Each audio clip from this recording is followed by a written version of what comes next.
Good morning, everybody, and welcome to SOA University, what looks like will be the final chapter of our SOA University series. Presenting this morning, ESB Federation with Frank Martinez, our Executive Vice President. We welcome you, and just want to let you know we are recording this event, so if you have to drop off for any reason, we invite you back to our resource link to view a recording of it at any time. Later, we encourage you to ask questions. If you have a question for Frank, you can type it into the little Q&A text box that you'll see on the lower right-hand side of your screen, and we will take questions to be answered at the end. And if you have other questions later, please feel free to contact us at info@soa.com, and of course visit us online at soa.com. So now let me turn the proceedings over to Frank Martinez. Good morning. Thank you. This morning's topic is ESB Federation. We're going to discuss a little bit about the premise of multiple ESBs in an organization, how that comes about, and the challenges that one encounters, as this dynamic takes place. And we introduce the notion of an ESB into our organizations in support of our service-oriented initiatives. I'm going to talk a little bit today specifically about the role the Federation of ESBs plays and how it actually helps to reduce the impedances and accelerate the rate at which we can realize business benefits from our SOA initiatives.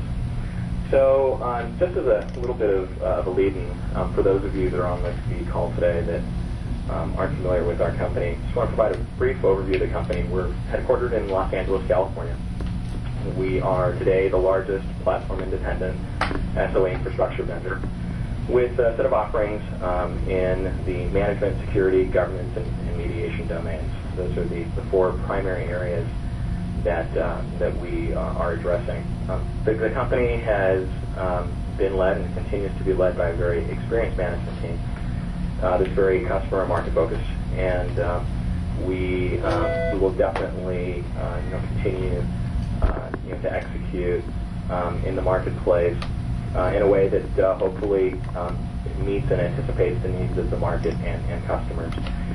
We are a privately venture-backed company with a very good roster of investors, and we are the upcoming leader on the SOA infrastructure side of the world, as far as the pure play platform providers are concerned, and we really complement and work with a number of the large application and integration infrastructure platform vendors. As far as our customers are concerned, it's really a who's who of major Fortune 500 companies. These are well-known brands that have turned to SOA software as their specialist infrastructure software solution provider to help complement some of the platform investments that they've made on the application and integration side of the equation, and to help to accelerate their SOA initiatives. So, without any more ado, what I'd like to do is talk a little bit about the way we view the market today and what we're seeing happen. And that is that enterprise IT is essentially facing three primary sets of challenges, from moving towards very rigid types of systems in business processes and moving towards service orientation. These challenges really kind of are spread across three different disconnected application environments. The legacy environment, where you have your mainframe applications, you have some of your more heritage business processes. The B2B environment, where we have to interact with partners in a system-to-system fashion, and helping to automate portions of our business processes. And then distributed applications, which support employee-facing and customer-facing types of environments, which include both homegrown applications as well as packaged applications. And the challenge here is that this environment, these three disconnected environments, if you will, are fragile. They really aren't well suited towards rapid change, and this prevents us from having IT respond to business in a timely fashion and to actually help address and align the capabilities of our information technology with the needs of the business and customers. And this actually is an inhibitor to growth, it's an inhibitor to efficiency, and it's an inhibitor to enhancing profitability in the enterprise. So the way we look at it is that across these environments, what we really want to be able to do is enable partner organizations to offer and consume services, leveraging XML standards from a B2B perspective, be able to capitalize on the existing investments that they've made in legacy applications by addressing the unique challenges of the legacy or mainframe side, of the world, and then to be able to achieve significant cost savings, through standards-based, XML and web services integration, and being able to leverage the reuse in those assets. That kind of gives you a view of who we are and the way that we see the market evolving, and the directionally where it is that we're really focused. What this translates to from a capabilities perspective and from a technology perspective is that we see the emergence of really what we refer to as a comprehensive policy-based SOA infrastructure. And it's really broken up into two layers. There's really the application level portion of the infrastructure, which is primarily primarily comprised of business integration solutions, things like enterprise service buses, which are traditionally being used today as a new type of service container for enabling the composition of services and for enabling the development and deployment of new applications and business processes. Your traditional application servers, your mainframes, and then the environments that consume these services and that compose them into unique capabilities such as your portal frameworks and your desktop applications and your mobile environments. Below that is a supporting or foundational SOA infrastructure layer. And this SOA infrastructure layer is really comprised of a common set of policy-based infrastructure services that help to support a set of cross-cutting concerns around manageability, around governance, around security, and around mediation. Really the core, four domains that we look at as being the primary SOA infrastructure service layers. And those layers need to be leveraged, or that layer needs to be leveraged across your application infrastructure layer. So, if you have a variety of application servers, a variety of mainframe environments, a variety of packaged applications, or custom distributed application environments, what you want to be able to do is achieve consistency with respect to how it is that you introduce these cross-cutting concerns. And for a pretty straightforward reason, and that is that these are enterprise concerns. And these enterprise concerns need to be introduced, managed, evolved, and operated on a consistent basis. And the way we do that in a service-oriented environment is we really do that through the notion of declarative policy. We do that by taking these crosscuts or aspects and addressing them in a consistent fashion where we can evolve them as part of the software development lifecycle, really independent of the business logic, and be able to do that in a way that affords us a degree of enterprise consistency. So, how does this play into the introduction of ESBs? Well, what we're seeing today is that the ESB, as a class of SOA infrastructure, is being viewed by many in the marketplace, and even analysts and large vendors, as a key piece of unifying service-oriented infrastructure. It's certainly an enablement capability, particularly from an integration capabilities perspective, which really kind of brings us to kind of the genesis of ESBs. The ESBs really were born and were evolved and derived from the integration domain. So most of those capabilities that we see in products today with respect to next generation integration platforms are really kind of being focused around this notion of the ESB. And so we have ESB products that are in the marketplace today from companies like BPA and IBM, from Iona, from Microsoft, Oracle, from Microsystems, et cetera, et cetera. The point here really is that in most companies, whether you like it or not, you are going to have multiple ESBs.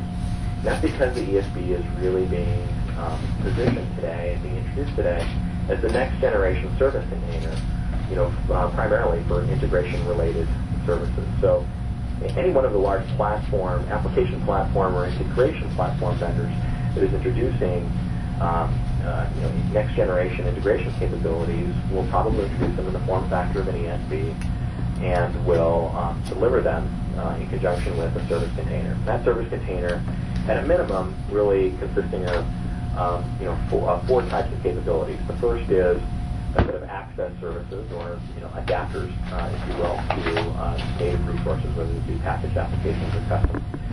The second being a set of transformation capabilities, primarily geared around business-level transformations. The third being, really around some type of a messaging service or integration with the modern infrastructure. And the fourth being really a service container that hosts all of these particular services. So, as these ESBs are being introduced into the environment, and we have, at a minimum, an ESB from, say, IBM and capabilities from Microsoft, or an ESB from BEA and Microsoft, or SAP and Microsoft.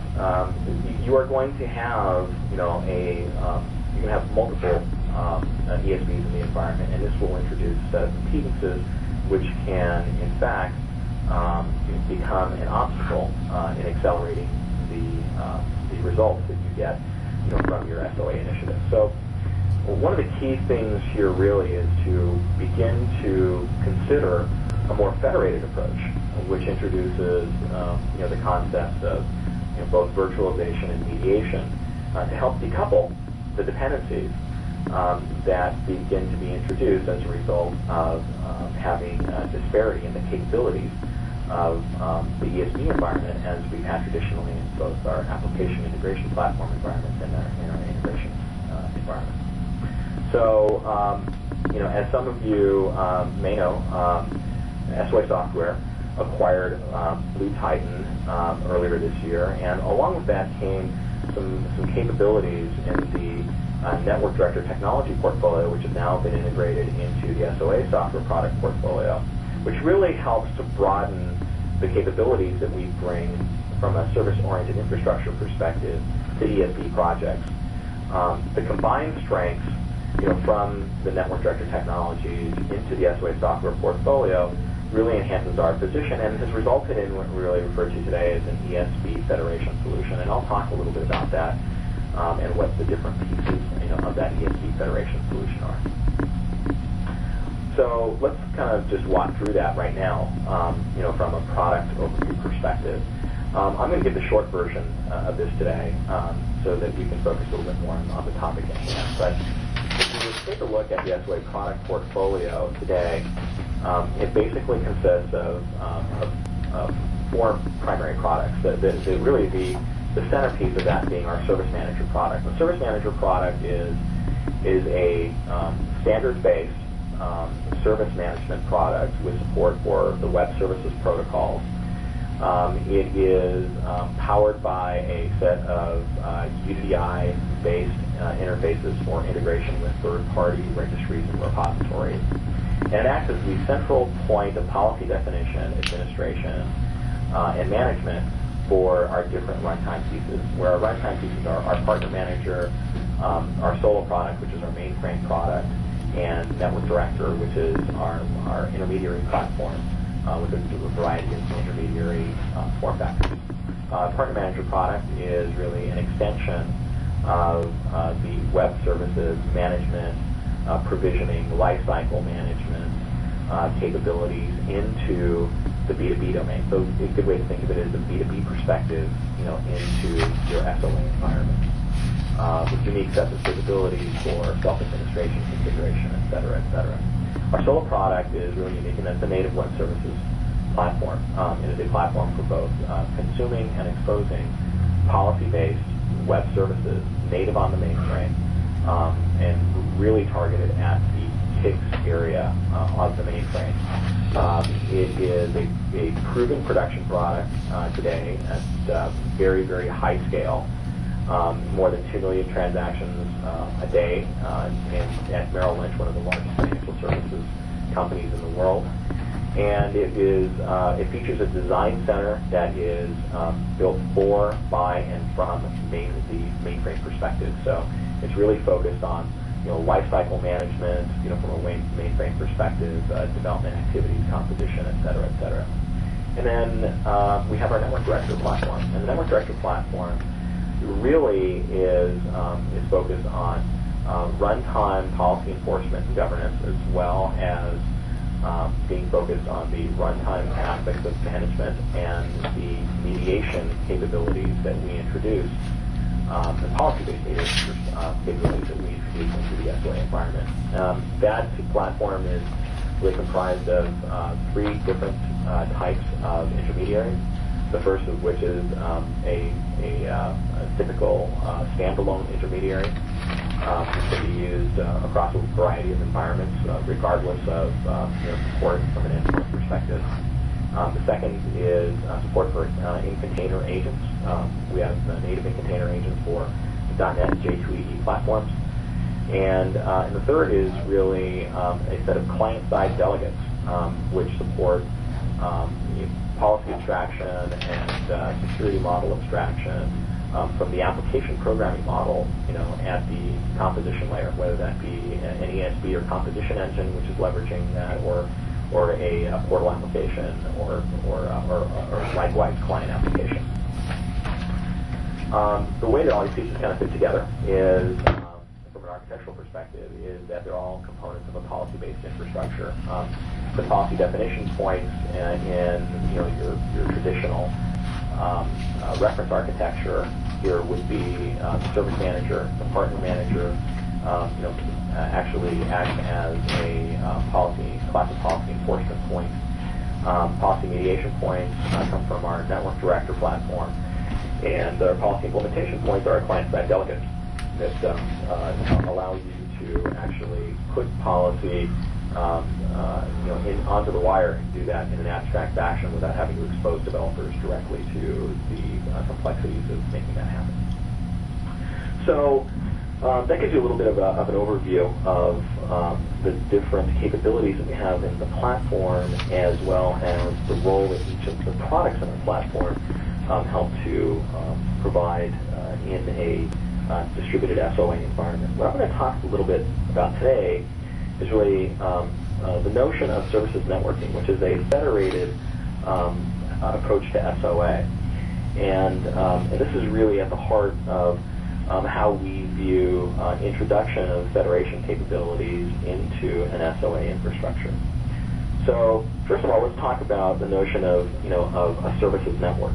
A services network is really a network of software intermediaries that enables seamless communication, within an SOA environment. It facilitates the decoupling of dependencies. And when we think about the notion of federation, the essence of federation is really about the decoupling of dependencies. So it helps to separate or decouple the policies that govern the technology infrastructure from the business logic. This helps to amplify the reach and the consumption of services in your SOA environment. It focuses on removing the impedances that exist in the communications environment, and this allows seamless communication, regardless of programming models that are being used on either end of the wire, regardless of messaging models that are being used on either end of the wire, regardless of which versions of which standards are being used on opposite ends of the wire, as well as the different transports which may be chosen by a consumer versus a provider in an SOA environment. The point here is that service networks really enable service sharing, which is the foundational business value proposition around SOA. It is to share services, and by sharing services, allowing a greater degree of consumption of the existing assets that we are exposing through our service-oriented initiatives. So let's decompose this a little bit and talk about what the components are here of the service network programming model. The elements of the programming model really are clients, services, and intermediaries. Those are the primary elements. They are contextually connected via policy, and they communicate utilizing messages that leverage the context that is derived from these policies. So the key things here really are client, service, intermediary, messages, and policies. Those are the 5 kind of core elements that interact with each other in order to produce the decoupling of dependencies. And when we talk about really a service network, the way that we characterize it, we try to characterize it, versus other types of approaches of developing and deploying applications, into a connected, managed communications environment. For example, versus traditional applications on the network, what we say is that, an application or services network exposes services using only standardized protocols, formats, and identifiers. The non-functional aspects can be declared and managed consistently, separate from the business logic. The software components are decoupled in time and space by sending messages that are utilized for exchanging the information that's required in order to have both clients and consumers operate autonomously or independently. These messages can be intercepted and enriched, rerouted, queued, etc. And others, they can be mediated in order to resolve impedances that might actually result in the environment as a result of different security models or programming models or message exchange patterns or transport protocols, etc., etc. And the most important aspect here is that services live outside the scope of a single application. In other words, they really kind of cross a variety of application environments and are shared, and that's really quite important. So when we look at how it is we go about this, we can take a stepwise approach. Step 1 is really to take some of the large applications that we have and divide them into piece parts where the components are more easily recombined into new capabilities and into new processes. So really it's the decomposition of our existing capabilities within existing applications that we have deployed in our environment. The next step is really to standardize on the connection protocols, and this is where the Web Services Framework really comes into play. This allows us to map standardized interfaces on which clients can then request information from these services, or they can transmit information to these services via encapsulated messages. The next thing we do is really identify and scope what the messages should be that go between the consumer and provider endpoints and establish a contract that reflects that. The next thing we do is to give each software unit that exposes a standardized interface via these protocols a virtual endpoint address. And this virtual endpoint address really should reside in a federated namespace. This allows us to introduce a level of decoupling from a location transparency perspective and across time and space. It also allows us to version and to evolve our services in a much more efficient and less brittle manner. The next thing we do is to take these virtual endpoint representations and to layer policies over the top of these and to really organize these policies with a containment strategy known as contracts, where what we have is a set of policies that are reflected in the contract, and the contract is really a reflection of both the functional aspects of the service, the types of things that we see in a WSDL document, as well as the non-functional aspects, the types of things that are reflected in policy assertions and policy attachments.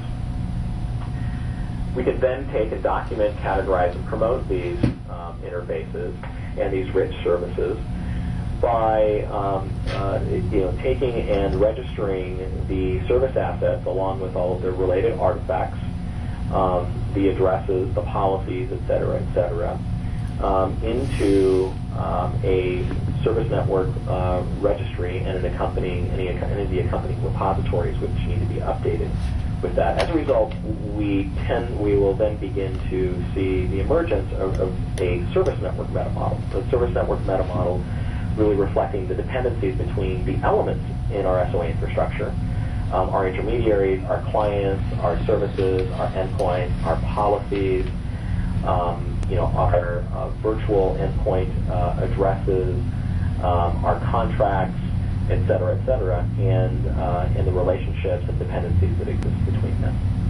And the last thing we do is take, for example, the compositional aspects of our SOA infrastructure, either our composition engines, our VPN tools, our composite application development tools, our mashup tools, and leverage those in conjunction with the compositional aspects of the ESB into assembling, process-driven applications and business services. In essence, in this aspect of the life cycle, the application integration and development model really become one. And this is one of the things that is actually very different in an SOA environment from traditional application development approaches. So let's get down a little bit into how a service network actually functions. Let's drop down a layer in terms of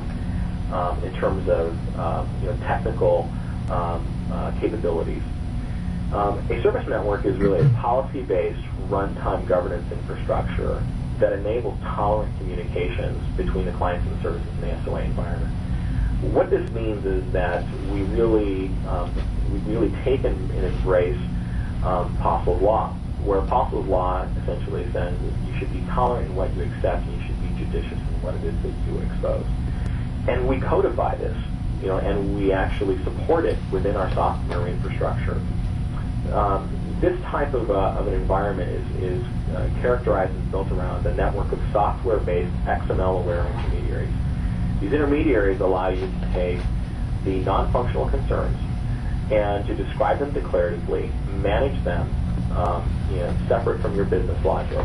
And those declarative statements and assertions are typically come in the form of policy, where policy is a set of constraints that can be shared amongst the participants in the environment. These are wire-type exchanges between clients, the intermediaries, and the providers that exist in the environment. They also operate as a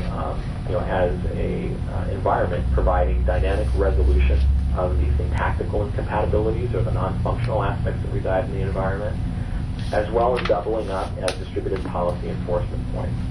This allows for consistent policy enforcement and execution, where you want to be very explicit and you want to have a high degree of consistency, while at the same time facilitating the appropriate level of tolerance. And this is really one of the things that's unique about the network director platform, in the SOA software portfolio, is that we have essentially provided a set of capabilities that allow us to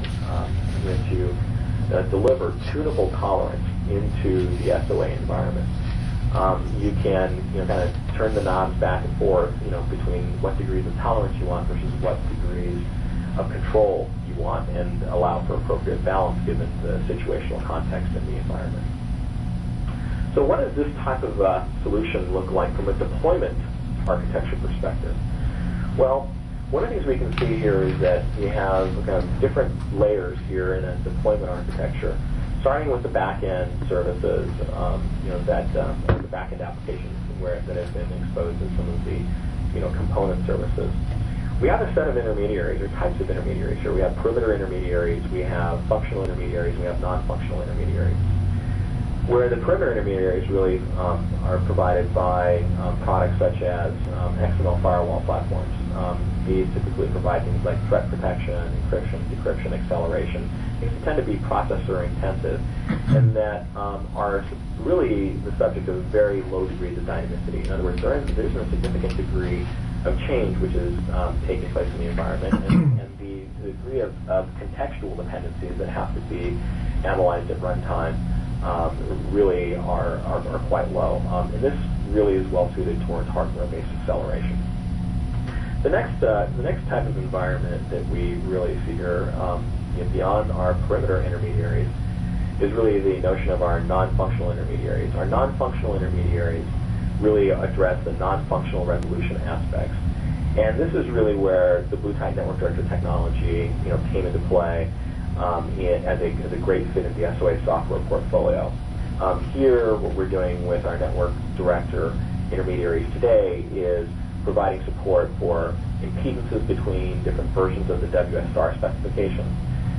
We also provide support for different synchronicity models, asynchronous clients being able to communicate with synchronous providers, or synchronous clients being able to communicate with asynchronous providers, as well as support for both asynchronous to asynchronous and sync to sync. We also are able to support the policy-based contract creation, management, administration, et cetera, et cetera. And this comes really through the integration with our service manager product as a point of central policy definition, operations, and administration. And then we are able, through our different intermediary form factors, our container agents, our client-side delegates, as well as our standalone intermediaries, to actually have this policy distributed from the service manager and enforced consistently across our different intermediary form factors. And then the final type of intermediary that we have is really our functional intermediaries. And our functional intermediaries really being, the role that we see ESBs playing today, where they're responsible for the application level message distribution and message management, event-driven processing, transactional control, things like content-based or itinerary-based routing that really take into account the application level context, or the semantic context, of messages that are sitting at the application level of our SOA infrastructure. Let's kind of walk through the anatomy, at the next level of how it is that you actually, create and develop a service network. There are basically 3 steps to this. There's network creation and service virtualization. There's aspect abstraction and aspect mediation. In terms of service network creation, I think I talked a little bit about the notion of consumers and providers, the role that a metadata repository plays in conjunction with runtime intermediaries, and how the programming model is really facilitated by using encapsulated messages that leverage contextual policy in these exchanges between the service provider, and the service consumers. What we're really doing here is we're introducing mediation as a first order in the programming model for SOA. This allows us to decouple the relationships between service providers and service consumers and introduce a higher degree of agility, both from a runtime perspective and from a lifecycle management perspective into the environment. Aspect abstraction is really about the cross-cutting concerns that we talked about earlier, around management, around security, around mediation, around distributed policy enforcement or governance. What we do is we take and extract these references from the endpoints. These are declarative references. They describe the non-functional aspects, and we put them together into service contracts, which are in fact virtual containers for housing these non-functional application aspects, which can then be enforced or acted upon by our in-network intermediaries. These aspects include things like reliability mediation, things like load balancing, like fails, or things like authentication and authorization, mediations which might have to take place, or policy enforcement which might have to be applied from a performance and availability perspective. The important thing to note here is that the service contract is really more than the WSDL. It is a combination of both the functional aspects that are typically described in something like a WSDL, as well as the policy assertions which come from the source policies of the target provider, as well as the destination policies of the target provider and the source policies that may emerge from your consumers. And this may in fact be different, because if they in fact are always the same, we will never reach the degree of ubiquity that we're seeking from having the broadest number of clients being able to connect to the services that we deploy in our environment.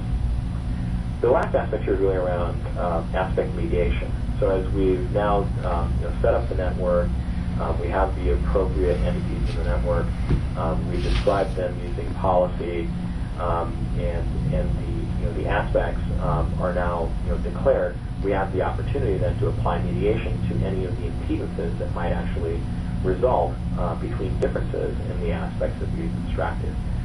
These come in the form of standards mediation across different versions of the WS star stack, as well as non-WS star to WS star and non-WS star, or RIXML to RIXML.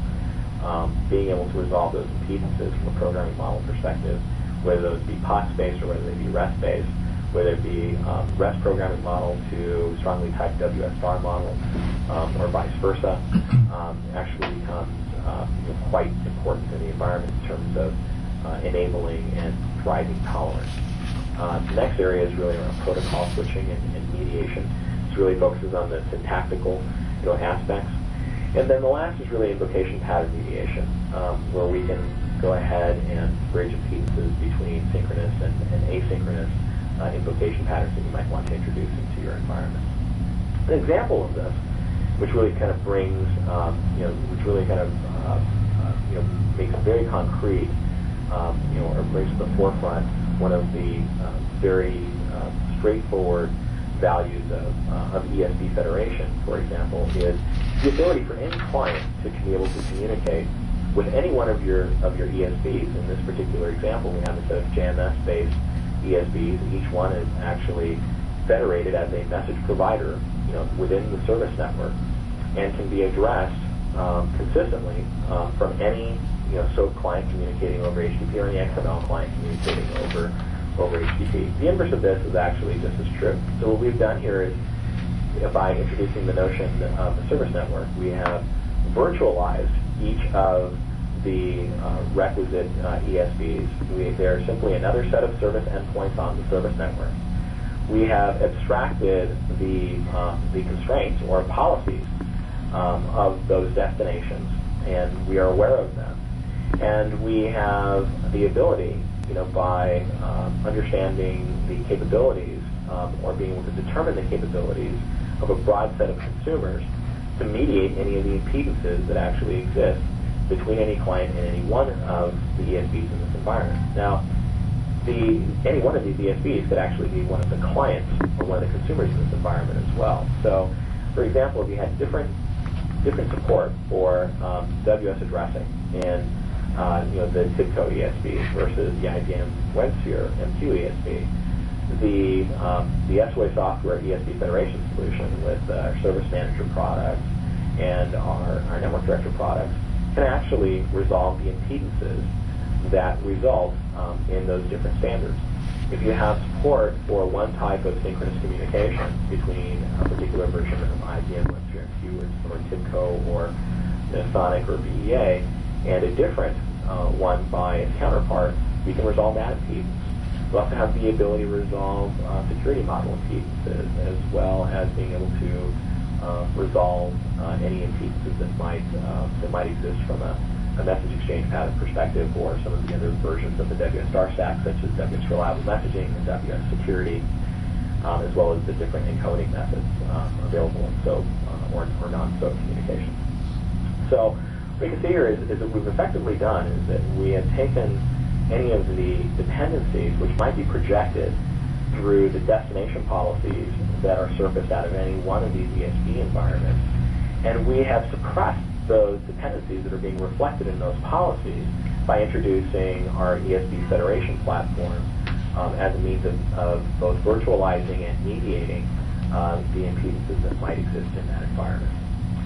So, kind of wrapping up here, with kind of the goal of capabilities is that this approach, this federated SOA approach through services networking, really is targeted at enabling a set of mediation capabilities for embracing tolerance and inclusion, thereby magnifying the results that we get, the business benefits that we achieve, by taking a more decoupled approach to SOA, which is really kind of the goal from the outset.